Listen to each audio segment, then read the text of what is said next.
Introduction. The Way to Wealth was first published in 1758 as a preface to Benjamin Franklin's Poor Richard's Almanack. In this preface, Franklin summed up all his previously published thoughts about how to achieve success in business. For this purpose, Franklin created Father Abraham, who liberally quotes from Poor Richard to a crowd waiting for an auction to begin. The essay has become one of the most important and enduring business books ever published. It has been printed and reprinted almost 400 times and has been translated into almost every language. We are delighted to present it here. It is still as true today as it was when it was first printed. Chapter 1. Dear courteous reader, I have heard that nothing gives an author so reet pleasure as to find his works respectfully quoted by others. Judge, then, how much I must have been gratified by an incident I am going to relate to you. I stopped my horse lately where a great number of people were collected at an auction of merchants' goods. The hour of the sale not being come, they were conversing on the badness of the times, and one of the companies called to a plain, clean old man with white locks, "Pray, Father Abraham, what do you think of the times? Will not those heavy taxes ruin the country? How shall we ever be able to pay them? What would you advise us to do?" Father Abraham stood up and replied, "If you would have my advice, I will give it you in short. For a word to the wise is enough," Poor Richard says. They joined in desiring him to speak his mind, and gathering around him, he proceeded as follows. "Friends," says he, "the taxes are indeed very heavy, and if those laid on by the government were the only ones we had to pay, we might more easily discharge them, but we have many others, and much more grievous to some of us. We are taxed twice as much by our idleness, 3 times as much by our pride, and 4 times as much by our folly. And from these taxes the commissioners cannot ease or deliver us by allowing an abatement. However, let us hearken to good advice, and something may be done for us. God helps them that help themselves, as Poor Richard says. It would be thought of as a hard government that should tax its people 1/10 of their time to be employed in its service. But idleness taxes many of us much more. Sloth, by bringing on diseases, absolutely shortens life. Sloth, like rust, consumes faster than labor wears, while the used key is always bright, as Poor Richard says. But do you love life? Then do not squander time, for that is the stuff life is made of, as Poor Richard says. How much more than is necessary do we spend on sleep? Forgetting that, the sleeping fox catches no poultry, and that there will be sleeping enough in the grave. If time be of all things the most precious, wasting time must be, says Poor Richard, the greatest prodigality, since, as he elsewhere tells us, lost time is never found again, and what we call time enough always proves little enough. Let us then up and be doing, and doing to the purpose. So, by diligence shall we do more, with less perplexity. Sloth makes all things difficult, but industry all easy, and he that rises late must trot all day, and shall scarcely overtake his business at night, while laziness travels so slowly that poverty soon overtakes him. Drive thy business, let not that drive thee, and early to bed and early to rise makes a man healthy, wealthy, and wise, Poor Richard says. So what signifies wishing and hoping for better times? We may make these times better if we bestir ourselves. Industry need not wish, and he that lives upon hope will die fasting. There are no gains without pain. Then help hands, for I have no lands, or if I have, they are smartly taxed. He that hath a trade hath an estate, and he that hath a calling has an office of profit and honor, as Poor Richard says, but then the trade must be worked at, and the calling must be well followed, or neither the estate nor the office will enable us to pay our taxes. If we are industrious, we shall never starve, For at the working man's house hunger looks in, but dares not enter. Nor will the bailiff or the constable enter, for industry pays debts, while despair increases them.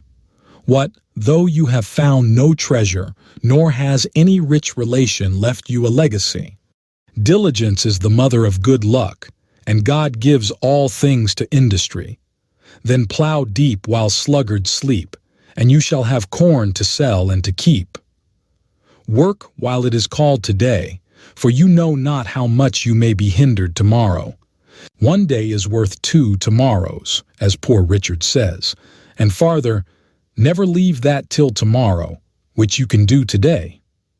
If you were a servant, would you not be ashamed that a good master should catch you idle? Are you then your own master? Be ashamed to catch yourself idle when there is so much to be done for yourself, your family, your country, and your king. Handle your tools without mittens. Remember, the cat in gloves catches no mice, says Poor Richard. It is true, there is much to be done, and perhaps you are weak-handed, but stick to it steadily. And you will see great effects, for constant dropping wears away stones, and by diligence and patience the mouse ate into the cable, and little strokes feel great oaks. I hear some of you say, must a man afford himself no leisure? I will tell you, my friend, what Poor Richard says. Employ thy time well if thou meanest to gain leisure, and since thou art not sure of a minute, throw not away an hour. Leisure is time for doing something useful. This leisure the diligent man will obtain, but the lazy man never. A life of leisure and a life of laziness are two things. Many, without labor, would live by their wits only, but they break for want of stock, whereas industry gives comfort, plenty, and respect. Fly pleasures, and they will follow you. The diligent spinner has a large shift, and now that I have a sheep and a cow, everybody bids me good morrow. Chapter 2. But with our industry, we must likewise be steady, settled, and careful. Oversee our own affairs with our own eyes, and not trust too much in others. For as Poor Richard says, I never saw an oft-removed tree, nor yet an oft-removed family, that throve so well as those that settled be. And again, 3 removes are as bad as a fire. And again, keep thy shop, and thy shop will keep thee. And again, if you would have your business done, go, if not, send. He that by the plough would thrive, himself must either hold or drive. And again, the eye of the master will do more work than both his hands. And again, want of care does us more damage than want of knowledge. And again, not to oversee workmen is to leave them your purse open. Trusting too much to others' care is the ruin of many, for in the affairs of this world men are saved, not by faith, but by the want of it. But a man's own care is profitable, for if you would have a faithful servant, and one that you like, serve yourself. A little neglect may breed great mischief. For want of a nail the shoe was lost, for want of a shoe the horse was lost, and for want of a horse the rider was lost, being overtaken and slain by the enemy, all for want of a little care about a horseshoe nail. Chapter 3. So much for industry, my friends, and attention to one's own business, but to these we must add frugality if we would make our industry more certainly successful. A man may, if he knows not how to save as he gets, keep his nose all his life to the grindstone and die not worth a groat at last. A fat kitchen makes a lean will. Many estates are spent in the getting. Since women for tea forsook spinning and knitting, and men for punch forsook hewing and splitting. If you would be wealthy, think of saving as well as of getting. The Indies have not made Spain rich because her outgoings are greater than her incomes.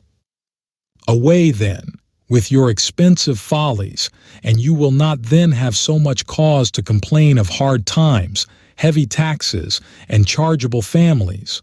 For, Women and wine, game and deceit, make the wealth small and the want great. And farther, what maintains one vice would bring up two children.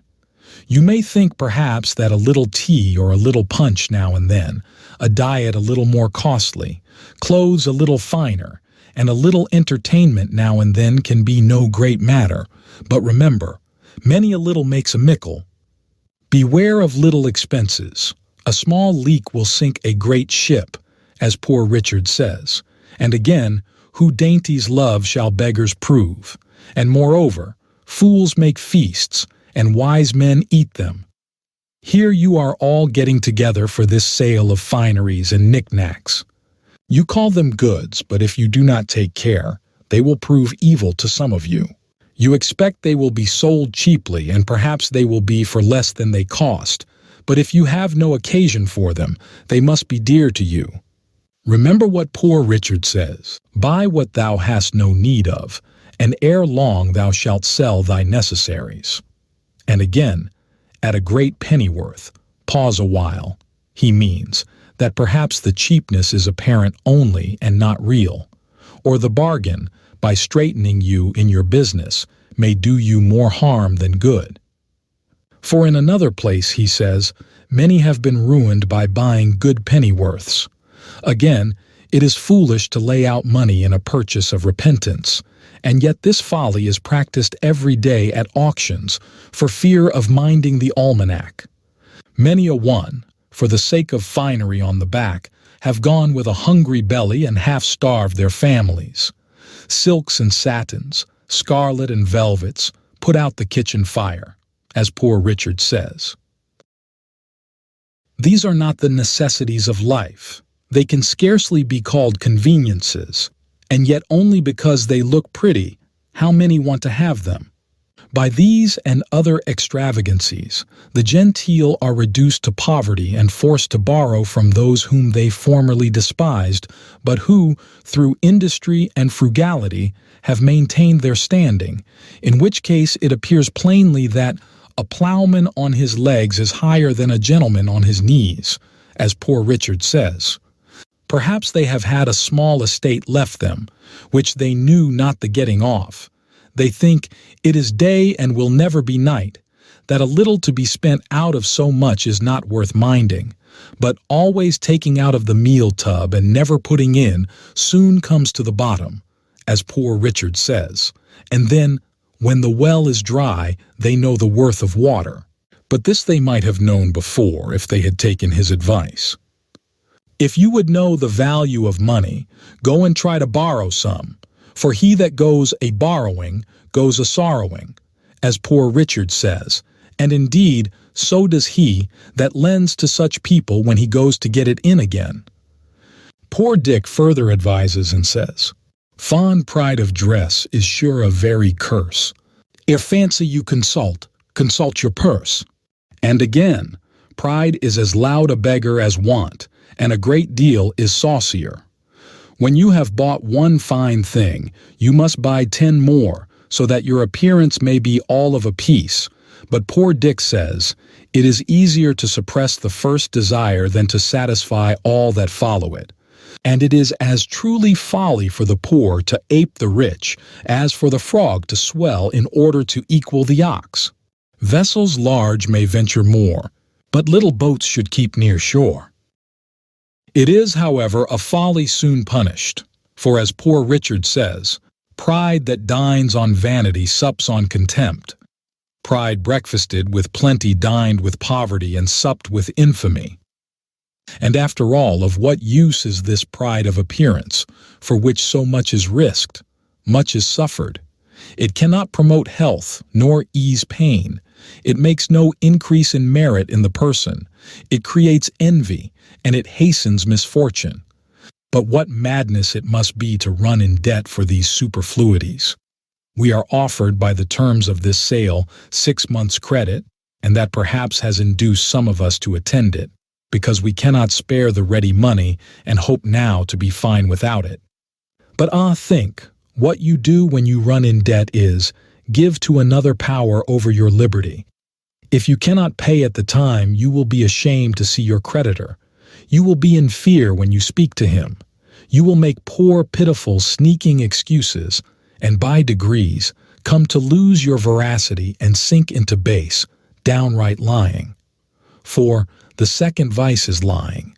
The first is running in debt, as Poor Richard says, and again, to the same purpose, lying rides upon debt's back, whereas a free-born Englishman ought not to be ashamed or afraid to see or speak to any man living, but poverty often deprives a man of all spirit and virtue.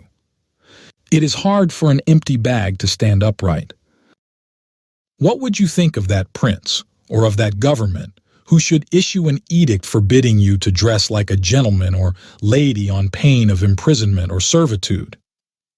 Would you not say that you were free, have a right to dress as you please, that such an edict would be a breach of your privileges, and that such a government is tyrannical?